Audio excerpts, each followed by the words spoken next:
The Big Picture, an official television report of the United States Army, produced for the armed forces and the American people. Now, to show you part of the big picture, here is Master Sergeant Stuart Quain. Early in the history of warfare, man learned that the best formula for victory was compounded of striking power, mobility, and self-protection. The ability to deliver a hard, fast punch with the smallest possible personal risk is one which has marked successful combat units since ancient times. It is as valid today in terms of modern combat power as it was 4,000 years ago, when the first war chariot appeared to confound the enemies of the Assyrians. A hard-hitting, mobile, protected war machine, the chariot was used in one form or another by many tribes and armies for over 3,000 years. While British tribesmen fought from a spiked, two-wheeled war cart, which gave them a heavy battle advantage over their enemies. From Africa, shortly before the time of Christ, came one of the strangest war machines of all time, the four-footed tank of Hannibal's army, the armored elephant. Carrying groups of archers and spear throwers, these formidable beasts terrorized Roman infantry and spearheaded a drive which carried the Carthaginian armies over the Alps and deep into Europe, laying waste large territories of the Roman Republic. With the widespread use of the short sword and the lance, personal armor was developed to a fine art during the 1,000 years following the fall of Rome. The horse became important to the conduct of war in the Middle Ages. An armored combat power was represented for several centuries by the armored-clad knight on his heavily plated steed. Only with the construction of fortified castles and the consequent need for firepower strong enough to breach the walls were any advances in armored combat power made. It was then that the inventive mind of the military ordnance designer applied principles still in wide use today. Mobile but clumsy battering rams, weapons capable of hurling 1,000-pound boulders, and primitive flamethrowers could be driven up against a fortress wall and used to pour destruction upon the luckless defenders. Great breaching towers could move a squad or an army of men against a besieged objective. Archers and crossbowmen, protected by the wall sides of the towers, delivered storms of arrows over castle battlements. By the year 1400, the widespread use of gunpowder on battlefields called forth many changes in defensive and offensive weapons. But the principles behind armored combat power remained valid, and such odd war machines as the great battle car, bristling with lances and bows, cannon and pikes, made its appearance. The first true ancestor of the tank. It was this first motorized armor in World War I which helped break the bloody stalemate on the battlefields of France. The British were the first to develop and introduce the modern armored vehicle to warfare. Winston Churchill, then a minor government official, requested in a letter to Premier Asquith that the British Army build a number of steam tractors with small armored shelters. These vehicles, said Churchill, could carry machine guns, cross trenches, and flattened barbed wire entanglements designed to stop troops on foot. The tank worked, and the Germans tried their model with less success. But Germany learned fast. Hitler's armored panzer divisions crushed most of Europe underfoot in World War II as they led the drives of the German Wehrmacht.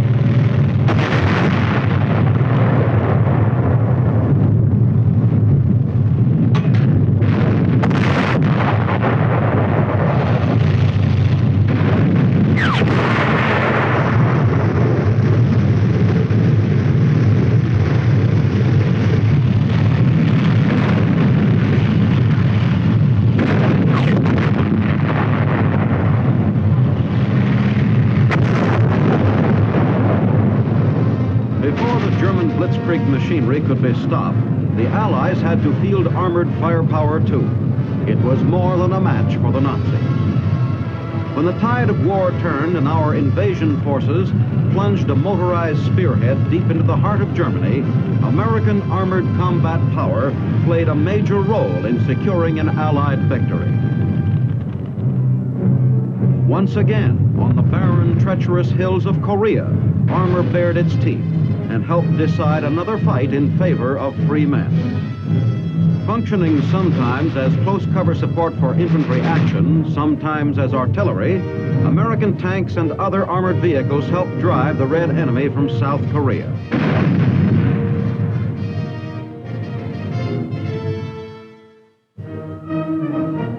Recently at Fort Knox, Kentucky, armored units from today's dynamic Army flexed their combat muscles in a demonstration which showed precisely what armor is and what it can do.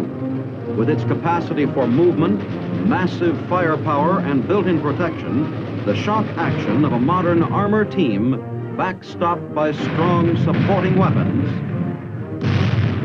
is a guarantee to quick destructive contact with an enemy.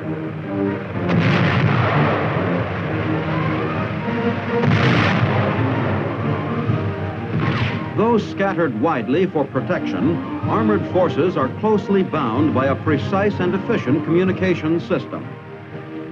Like so many iron links in an exceedingly strong but flexible chain, vehicles in the armor team operate as a unit, highly responsive to command.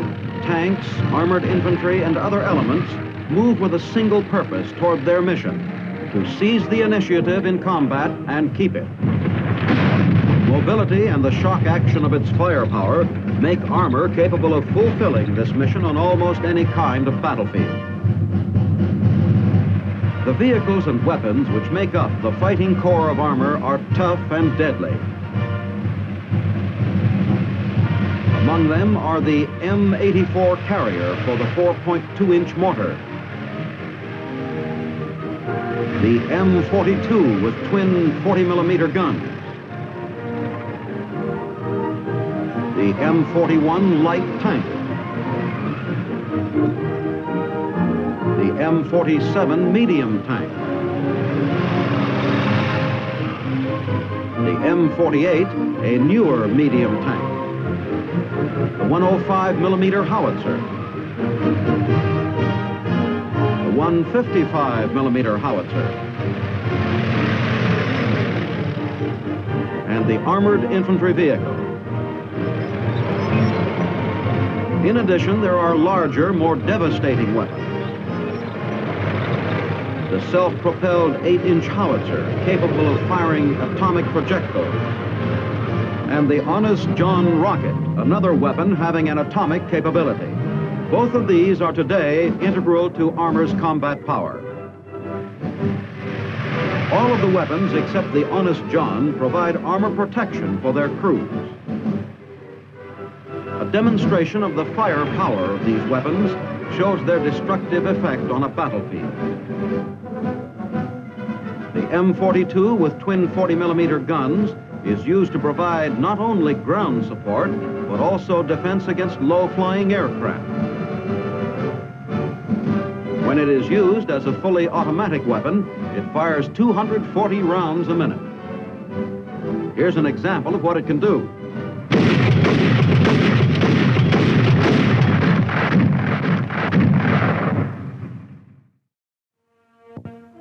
The M41 tank is the reconnaissance vehicle, the modern-day cavalry steed which darts speedily ahead of the others when needed. Plenty of protection is carried along with it in the breech of its fast-firing 76mm gun.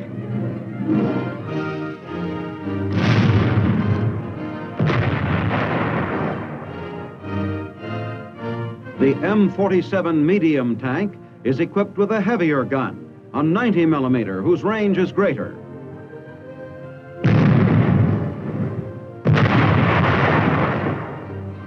The M48, or Patton tank, also has a 90mm gun.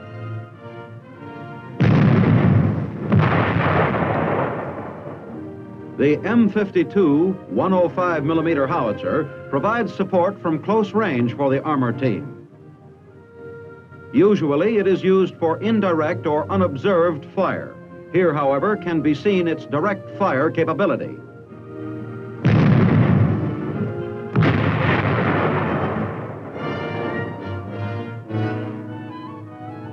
The M44 155mm howitzer fires a projectile weighing 95 pounds.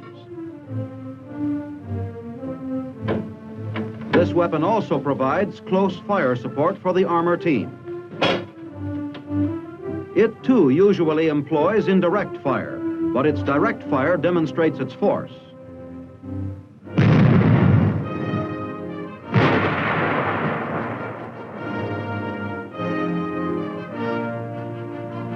Each vehicle and each weapon demands skilled, trained crewmen working as a team to achieve the full might of armor.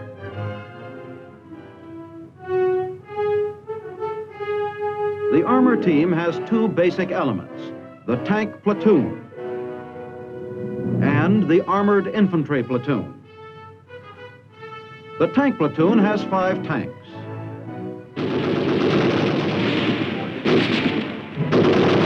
They have 5 .30 caliber machine guns mounted in turrets and 5 .50 caliber machine guns also mounted the same way.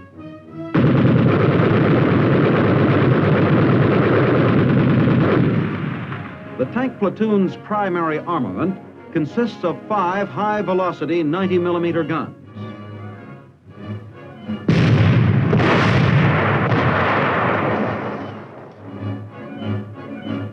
Whether it fights alone or as part of a team, the tank platoon is used to attack an enemy force, to counterattack, to destroy enemy armor, to support other troops by direct fire, and to engage in mounted mobile warfare both offensively and defensively.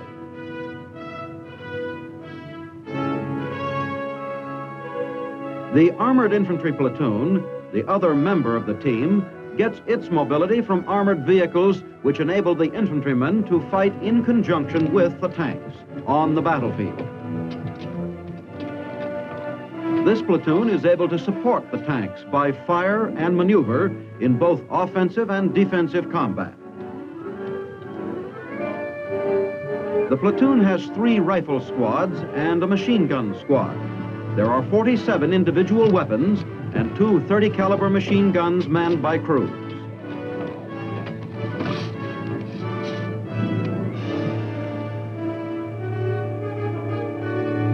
Three additional .30 caliber machine guns are in the carriers, making a total of 5 that can be dismounted and manned on the ground.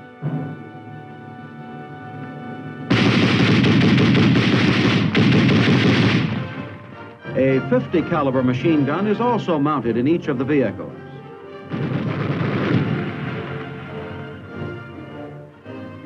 Radio is the chief means of contact, linking together the unit commander and the elements of his command, and the platoon with other units and higher headquarters. An extensive communications system holds the platoon intact and keeps it operating as a unit.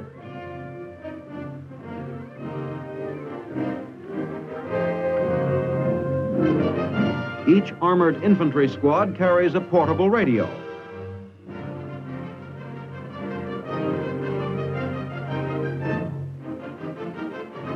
The already devastating firepower of these platoons on the battlefield is supplemented by mortars and artillery. A 4.2-inch mortar platoon can lay down a spectacular blanket of fire.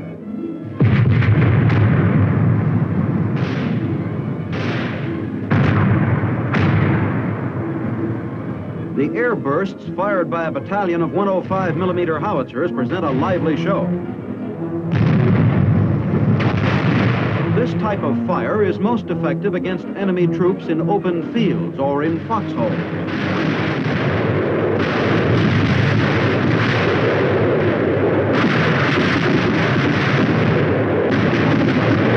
The spectacular effect of all this firepower can be seen when it is delivered on a target at the same time. This non-tactical demonstration represents only about 1/25th of the firepower of the armored division.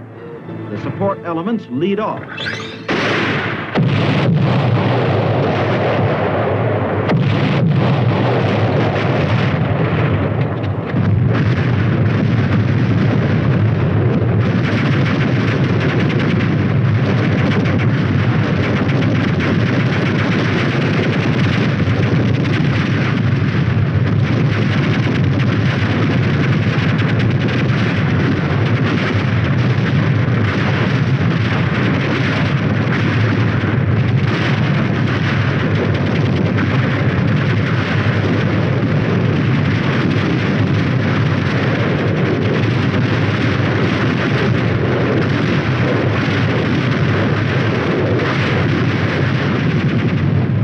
Armor has the firepower to neutralize any target within range of its guns. In spite of their firepower and mobility, however, tanks and armored infantry often need assistance in overcoming obstacles in their way. The armored engineers provide this assistance by improving and maintaining fords, constructing fixed spans, and floating bridges. They also clear minefields and other serious impediments in armor's path.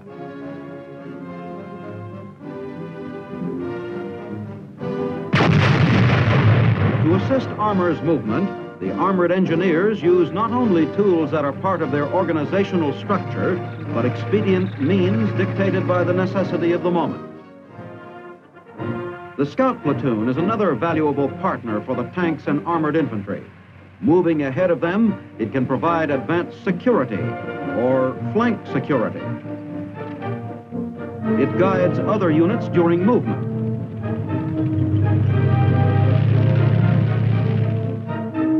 It maintains contact or liaison with adjacent units.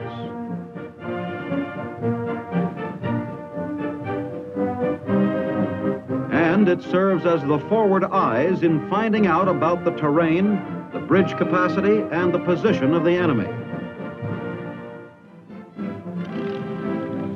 Army aviation is another essential supporting element. Among the aircraft used are the L-19, a standard observation plane. The L-20, a slightly larger craft. The H-13, a mosquito-like helicopter used for reconnaissance. The H-19 helicopter, employed often for the tactical transport of troops. And the awkward-looking H-21 helicopter, which can carry light cargo. Reconnaissance and surveillance of the battlefield, tactical transport of men and equipment are the chief missions of Army aviation.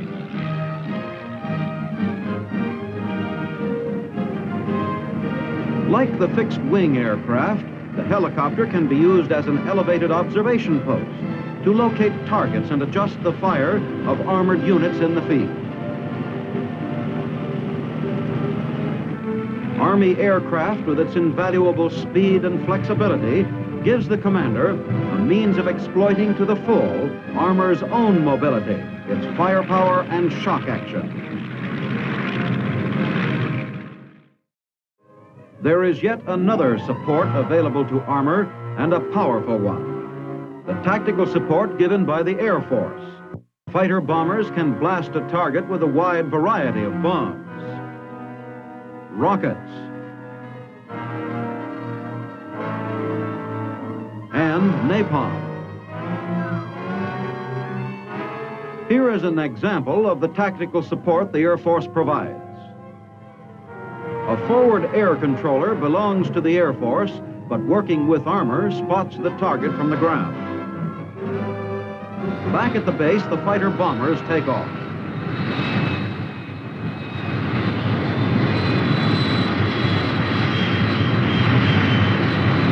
The forward air controller aids them in locating the targets. Once they are spotted, the first flight drops general-purpose bombs.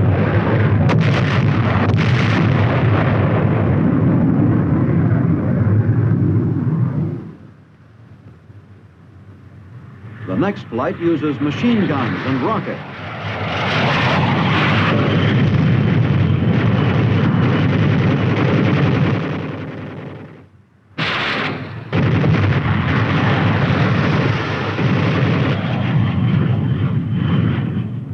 And finally, the dug-in enemy is burned out with napalm.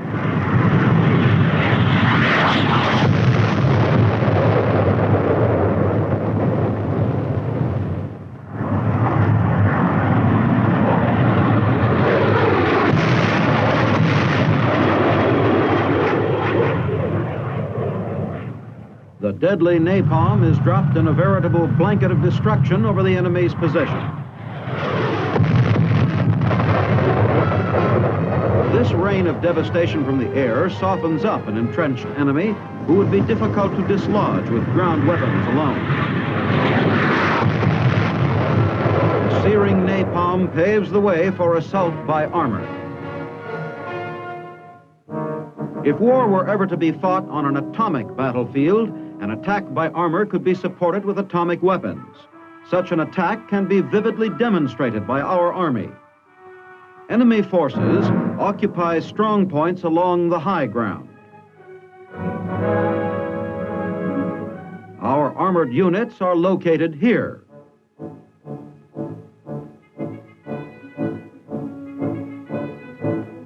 The artillery supporting the attack will fire an atomic cannon with ground zero at this point.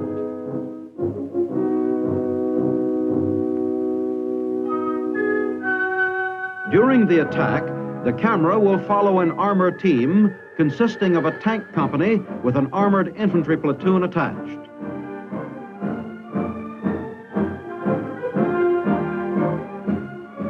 The team will attack along this axis to seize this objective. Here is the position from which the attack will be made and the line of departure.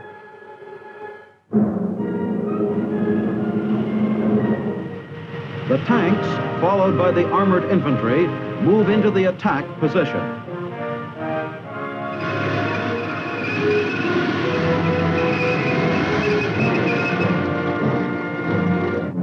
Signal for the assault will be the firing of an atomic burst.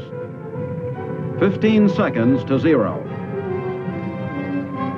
10, 9, 8, 7, 6, 5, 4, 3, 2, 1.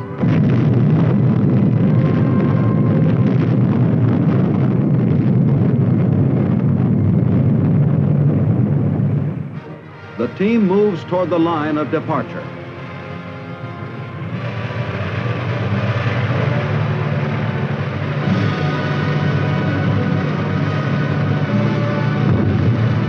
Meanwhile, the supporting elements lay down a curtain of non-atomic fire.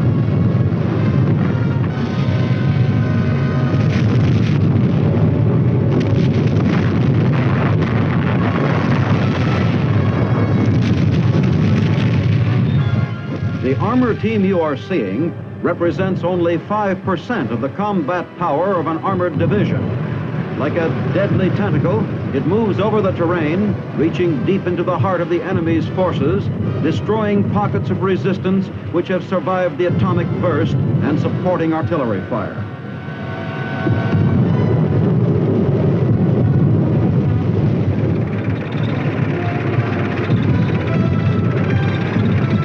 An enemy tank gun on the left flank poses a threat to the advance. It must be eliminated quickly. Clean hit, and the target is destroyed. As soon as the hazards of radiation from the atomic blast have cleared sufficiently, the tanks continue their steady advance.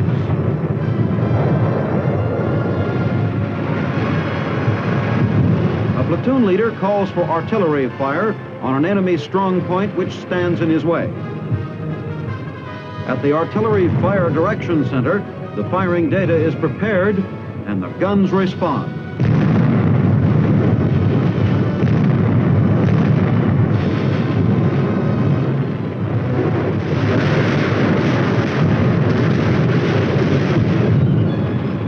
obstacle is destroyed by the barrage. Armor can move forward again. But an enemy bunker is spotted, which the tanks are able to eliminate themselves.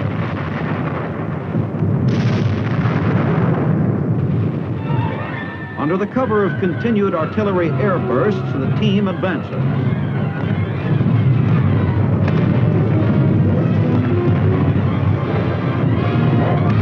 As the team approaches its goal, the armored infantry closes up.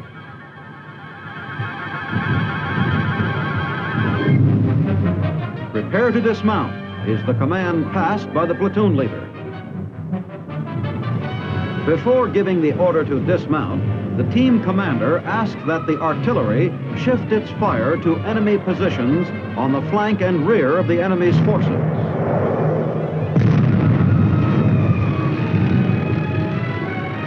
Now the infantrymen jump quickly from their carriers and press the attack on foot.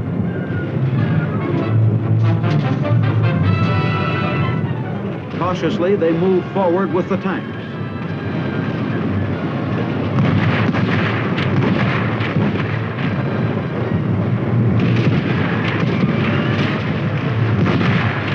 On top of the objective, the armored team continues,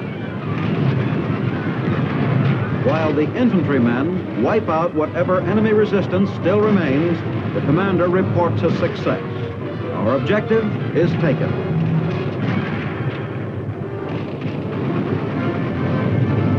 But the team does not halt for long. With the fight taken out of the aggressor force here, the armored team prepares to advance on the next objective.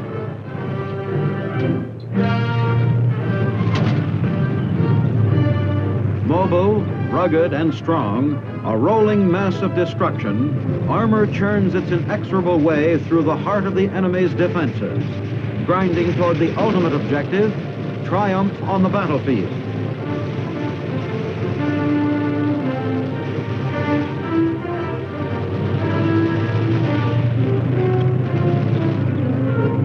The emergence of the armor team on the field of combat has often decided the course of battle in modern war, and would decide it again if called upon. In armor, there is strength, and in strength, there is victory.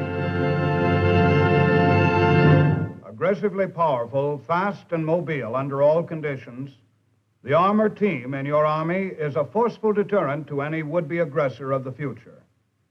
Now, this is Sergeant Stuart Queen, your host for The Big Picture. The Big Picture is an official television report for the armed forces and the American people. Produced by the Army Pictorial Center. Presented by the United States Army in cooperation with this station.